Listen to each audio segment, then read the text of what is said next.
On this episode of On the Set, I'm checking out Moonraker, the 11th movie in the James Bond series, with Roger Moore back as James Bond, so let's get into it. This one starts off with a shuttle called Moonraker from Drax Industries being launched into space. However, upon being launched, the shuttle is stolen and goes missing. Upon flying to England to investigate, Bond is attacked by guess who? Jaws, who somehow survived being dunked into a shark tank. Jaws throws himself and Bond out of a plane, but luckily, Bond puts on a parachute. Jaws, however, just free falls and just so happens to land on a trapeze net at a circus. Convenient. A bit later on, Bond goes to Drax Industries to meet Hugo Drax, the owner of the company. There, he's introduced to Dr. Holly Goodhead. Yep, that's her name. Because, why wouldn't it be? Holly is a NASA astronaut who's working at Drax's facility. Bond finds blueprints for a glass vial and heads to a factory in Venice where the vial is being manufactured. Once there, he learns that the vial is meant to house a deadly nerve gas. Suddenly, Drax's henchman, Chang, pops out and attacks Bond. They fight inside of a clock tower while some guy's singing opera downstairs. Bond ends up throwing Chang through the clock and he falls onto a piano, killing him. But why'd that guy stop singing, though? Anyway, as Drax is moving his operation to Rio de Janeiro, Bond and Holly follow. Bond learns that Holly is actually a CIA agent who's been spying on Drax. So once they get to Rio, Bond is attacked by Drax's new henchman, Jaws. Man, this guy gets around. They have a fight on top of a cable car, with Bond and Holly escaping right before it crashes.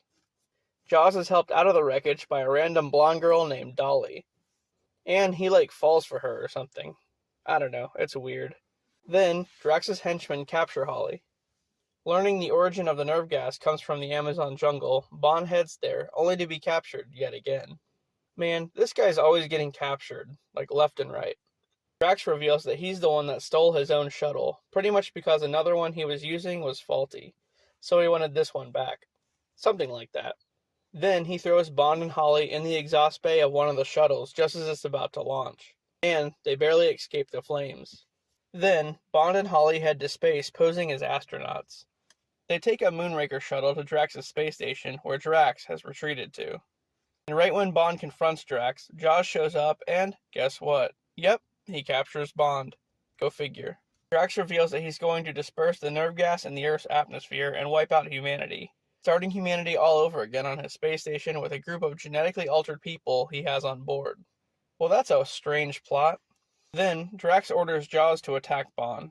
But as it turns out, Dolly's one of the crew members on the space station, and I guess he has a change of heart and helps Bond take out the other henchmen.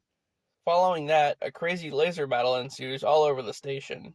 Pew pew pew pew! Drax holds Bond at gunpoint, but he quickly gets the better of him and shoots Drax out of an airlock into space. The nerve gas gets destroyed and Bond and Holly head back to Earth on one of the Moonraker shuttles. And yes, before you ask, they did the thing. The end. I think this one is my favorite Roger Moore Bond film, pretty much because it has to do with space. Oh, and Jaws is pretty cool too. Also, if you're familiar with the GoldenEye game, this is one of the best levels. Anyway, I'll see you on the next episode with more 007.